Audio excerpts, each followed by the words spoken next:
이사야 41장 10절 말씀입니다.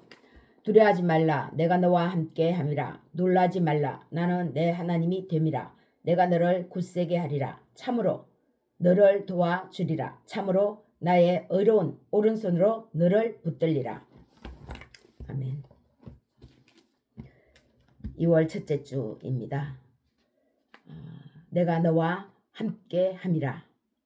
즐기는 인생이라는 제목으로 오늘 이사야 41장 10절을 통해서 말씀을 나누고자 합니다.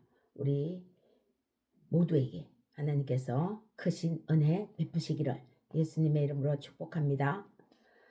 백세 시대라고 하죠. 백세라고 하니까 아직 살 수 있는 날이 많다라는 생각이 드실 겁니다. 그런데 인생을 어찌 연수에만 말할 수 있겠습니까?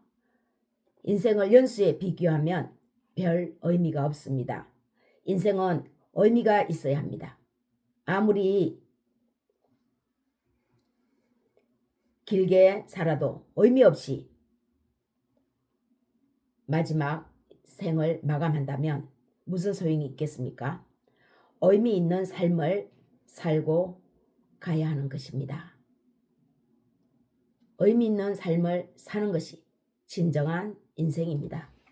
인생은 소풍을 온 곳에 비유할 수 있습니다. 소풍을 가는 이유는 우리가 즐겁게 놀기 위해서, 행복하기 위해서 갑니다. 즐기기 위해 소풍을 가는 것이죠. 온 가족이 함께 모여서 모든 일상을 뒤로하고 야외에서 웃고 떠들고 맛있는 음식 먹으며 즐겁게 보내기 위해 소풍을 떠납니다. 그리고 소풍은 해가 지면 돗자리를 걷고 집으로 돌아와야 합니다. 소풍 간 그 자리에서 밤이 되는데도 있을 수 없는 것입니다. 챙겨갔던 그 모든 것 중에 다 버리고 먹고 나머지는 버리고 그 다음에 빈통만 들고 집으로 오는 것입니다. 밤까지 소풍 간 그곳에서 잠을 자지는 못합니다. 밤이 되면 집으로 돌아가야 합니다. 우리의 인생이 이와 같이 잠시 소풍을 온 것입니다. 우리가 쓰고 있는 이 모든 것은 우리가 갈 때, 다시 우리의 본래의 집으로 돌아갈 때 주인에게 다 돌려드려야 합니다. 영원한 주인, 우리는 일시적으로 사용하고 있는 것이죠. 쓰고 있는 이 모든 것은 잠시 빌려서 쓰고 있는 것이고 시간이 다 되면 빌려 쓴 주인에게 돌려드려야 합니다. 우리 인생의 밤이 찾아올 날이 있습니다. 이때는 우리가 왔던 곳으로 되돌아가는 것입니다. 그렇기 때문에 인생은 즐겨야 합니다. 주어진 시간이 있는 것이죠. 잠시 소풍 온 것인데 우울하게 소풍을 나가면 그날 소풍은 다 망칩니다. 자신뿐만 아니라 다른 사람에게도 영향을 미치죠. 우울한 감정은요. 이 우울함은 전염시킵니다. 옆에 함께 온 가족들에게도 미안합니다. 우리는 처음 이곳에 온 시간도 우리가 선택할 수 없었던 것처럼 인생의 마지막 순간도 우리가 선택할 수 없습니다. 올 때에도 선택하지 않았고 갈 때에도 우리가 선택할 수 없습니다. 언제 인생의 밤을 맞이할지 모릅니다. 그래서 우리는 최선을 다해 우리의 인생을 즐겨야 합니다. 하나님이 우리를 이 세상으로 보내신 이유는 하나님이 만드신 창조의 세계에서 즐겁고 행복을 누리며 살기 원하셔서 우리를 보내셨습니다. 각 사람은 하나님의 창조의 형상입니다. 하나님의 뜻이 저와 여러분 한 사람 한 사람에게 깊으신 뜻이 있으신 것입니다. 우리가 하는 일을 통해 하나님은 우리 각 사람에게 영광 받으시기를 원하십니다. 우리를 이 세상에 보내신 하나님께서 우리를 통해서 이 세상에 하는 그 모든 일들이 하나님 앞에 영광이 되기를 원하시는 것이죠. 하나님의 최종적인 목적은 열매를 많이 맺어 하나님께서 영광을 받으시는 것이기 때문입니다. 요한복음 15장 8절 말씀에서 너희가 열매를 많이 맺으며 내 아버지께서 영광을 받으실 것이요 너희는 내 제자가 되리라. 15장 또 16절 말씀에서도 말씀합니다. 너희가 나를 택한 것이 아니요 내가 너희를 택하여 세웠나니 이는 너희로 가서 열매를 맺게 하고 또 너희 열매가 항상 있게 하여 내 이름으로 아버지께 무엇을 구하든지 다 받게 하려 함이라. 이 세상에 우리를 보내시고 하나님의 형상으로 보내시고 하나님 앞에 기도하면서 구하면서 열매를 많이 맺어가면서 즐겁게 살기를 원하시는 거죠. 이렇게 보셨죠? 우리가 선택해서 이곳에 온 것이 아니라 하나님이 우리를 선택하셔서 이곳에 왔다고 말씀하고 있습니다. 우리는 선택받아 이 세상에 온 것입니다. 우리가 하나님을 택한 것이 아니라 하나님이 우리를 택하셔서 이 세상에 나오게 된 것이죠. 우리는 하나님께 선택받았습니다. 하나님의 사랑으로 선택받아서 이곳에 왔습니다. 부모님의 태로부터 이 세상에 나온 것이죠. 그러니 열매를 많이 맺기 위해서는 열심히 살아야 합니다.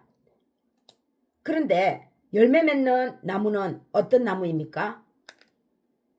나무마다 모든 나무가 다 열매를 맺는 것도 아니고 열매를 맺어도 그 열매의 크고 작은 튼튼하고 싱싱하고 또 병든 그런 열매도 있는 것입니다.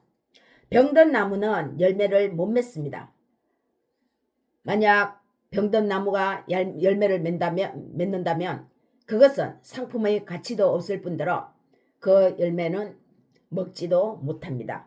힘이 없고 약한 나무는 열매가 또 튼튼하지 못합니다. 튼튼하고 건강한 나무가 많은 열매를 맺고 열매도 또한 싱싱합니다. 우리가 우리의 인생에서 많은 열매를 맺기 위해서도 건강한 인생이 되어야 합니다. 잠시 소풍 왔다가 즐기는 인생인데 건강하게 살지 못하고 간다면 얼마나 그것은 슬픈 일이겠습니까? 튼튼한 인생이 되어야 하는 것입니다. 건강한 인생이 되어야 하는 것입니다. 인생의 밤이 오면 열매를 다 거두어 들이고 다 딴 나무에는 더 이상 열매는 열리지 않습니다. 가을이 되어서 열매를 따면 잎이 떨어지고 앙상한 나무가 되어서 겨울에는 그렇게 하얀 눈송이가 나뭇가지에 열리는 것처럼 우리 인생에도 겨울이 오고 밤이 오는 날이 있습니다. 그때는 열매가 열리지도 않고 열 수도 없습니다.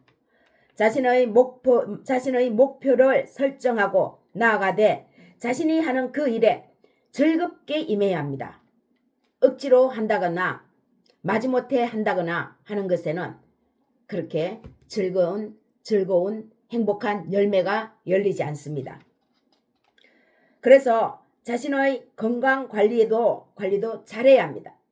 튼튼한 열매를 맺으려면 결실 있는 그런 인생이 되려면 자신의 몸과 마음이 몸뿐만 아니라 우리의 정신, 영혼이 건강해야 되는 것입니다. 건강관리 그래서 반드시 필요합니다. 몸에 나쁜 음식은 되도록이면 피하고 좋은 음식을 자신에게 먹여 주어야 합니다. 아무거나 먹을 수 있다고 해서 먹는 음식이라고 해서 다 먹는 것이 아니라는 것이죠. 적당하게 먹고 좋은 음식을 자신에게 먹여 주어서 건강한 인생, 튼튼한 인생, 열매 맺는 인생이 되도록 자기 자신에게 신경을 써야 합니다.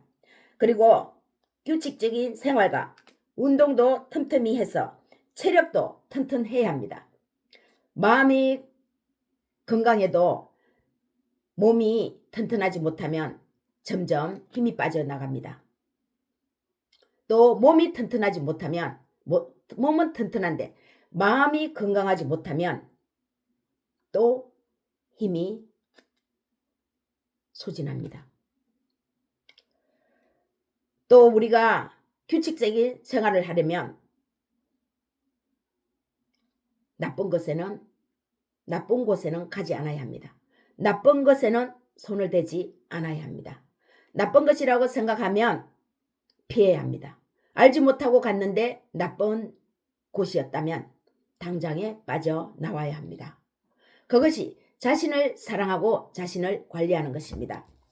작고 힘없는 열매가 아닌 튼튼하고 큰 열매, 많은 열매 맺어서 하나님이 영광을 받으셔야 합니다. 그러면 우리가 우리의 인생을 대하는 마음 자세가 중요합니다. 왜냐하면 소풍은 이곳에서 어딘가 모르게 소풍을 즐기지 못하게 하는 어떤 요소들은 분명 있습니다.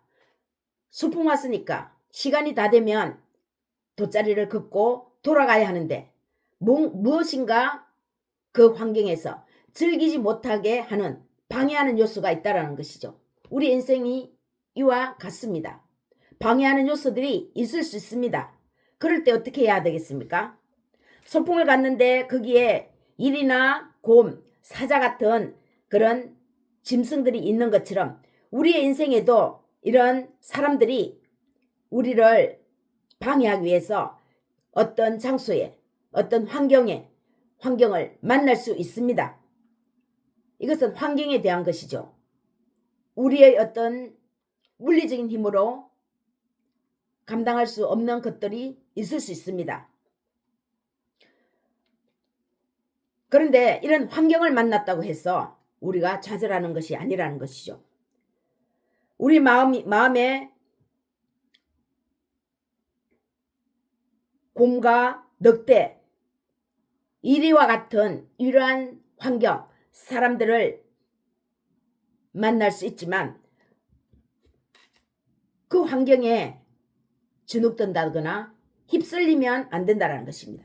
그 환경에 잠시 기분이 망쳐질 수는 있겠지만 그 환경에 자신을 완전히 내버려 두지 말라는 것입니다.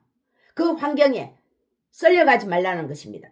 그 환경을 어떻게 대처하냐에 따라서 우리는 갑자기 습격한 곰이나 사자, 이리와 같은 이런 환경과 싸워서 이겨낼 수 있습니다.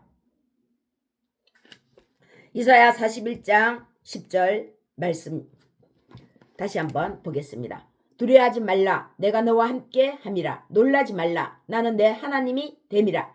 내가 너를 굳세게 하리라. 참으로 너를 도와주리라. 참으로 나의 의로운 오른손으로 너를 붙들리라. 하나님이 우리를 이 세상에 보내셨습니다. 의미 있는 인생, 그 의미를 즐기도록 하셨습니다. 하나님이 보내셨으면 하나님이 지키실 것이 아니겠습니까? 보냈으면 지키려고 보내신 것입니다. 당연히 하나님이 함께 하시는 것입니다. 부모가 아이를 낳았는데 그 아이 모른 척하지 않습니다. 아이가 보이지 않아도 늘 마음에 생각하고 그 아이를 지켜주려고 합니다. 하나님은 더욱 우리가 어디를 가든 무소부재하시는 분이시므로 우리와 함께 하십니다. 무소부재, 존재하지 않는 곳이 없다라는 것입니다. 우리가 숨어서 물속 깊은 곳에 숨는다 해도 거기 하나님이 안 계십니까? 저 외딴 섬에 아무도 없는 곳에 우리가 혼자 외롭게 들어가서 산다고 해서 거기에 하나님이 안 계시는 것입니까? 하나님은 계시지 않는 곳이 없습니다. 하나님은 우리 안에도 계시고 우리가 생각할 수 없는 곳에도 계시는 초월적인 분이십니다. 그래서 우리 안에 내재적인 하나님, 우리 밖에 초월적인 하나님 계시는 것이죠. 우리가 가는 곳에는 우리와 함께 하시고 우리가 가지 않아도 그곳에서 하나님이 계시는 것입니다. 그래서 하나님 앞에 깨어 있으면 마음을 건강하게 챙기고 나가면 기도해서 나가면 우리가 가지 않아야 할 그곳에는 발걸음을 옮기지 않게 하는 것입니다. 무소부재 초월적인 하나님이시기 때문입니다. 하나님이 우리에게 말씀하시고 약속하시는 말씀이 바로 이 41장 10절 말씀입니다. 내가 너희를 택하여 세웠다. 내가 너희를 택해서 사랑해서 이 세상에 보냈다. 두려워하지 말라. 놀라지 말라. 내가 너와 함께 함이니라. 내 어려운 오른손으로 너를 붙들리라. 어려운 오른손. 하나님의 의가 우리를 붙드는데 누가 우리를 방해할 수 있겠습니까? 누가 우리를 가로막을 수 있겠습니까? 누가 우리를 해치겠습니까? 해치기 위해서 우리를 기다린다 해도 하나님은 우리가 그곳에 걸음을 걷지 않도록 가지 않도록 보호해 주십니다. 41장 10절은 이렇게 우리를 향한 하나님의 약속의 말씀입니다. 세상을 이길 힘을 너에게 주었노라. 너에게 주노라. 네가 세상에 나아갈 때 나도 너와 함께 하고 있다. 네가 어디를 가든 내가 너와 함께 하고 있다. 그러니 두려워하지 말라. 나는 내 하나님이니라. 이렇게 말씀하십니다. 사랑하는 여러분, 2월 첫째 주입니다. 벌써 한 달이 지나갔습니다. 이제 한 달 지났습니다. 생각하기 나름이겠죠.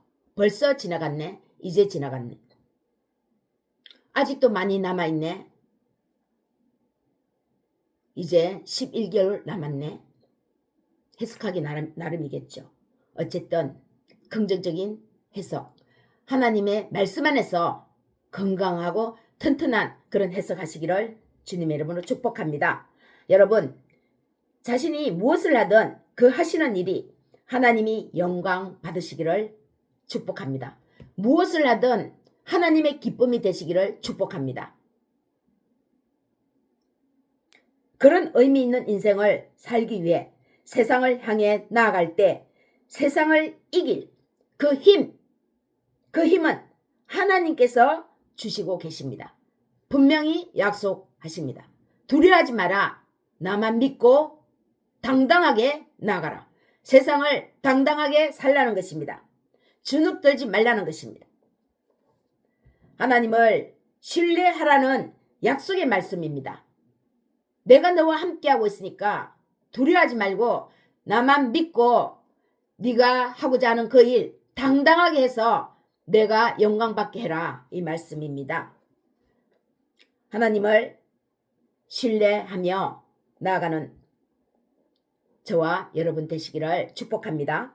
한 주간도 주 그리스도 예수 안에서 평안하시기를 축원하고 축복합니다.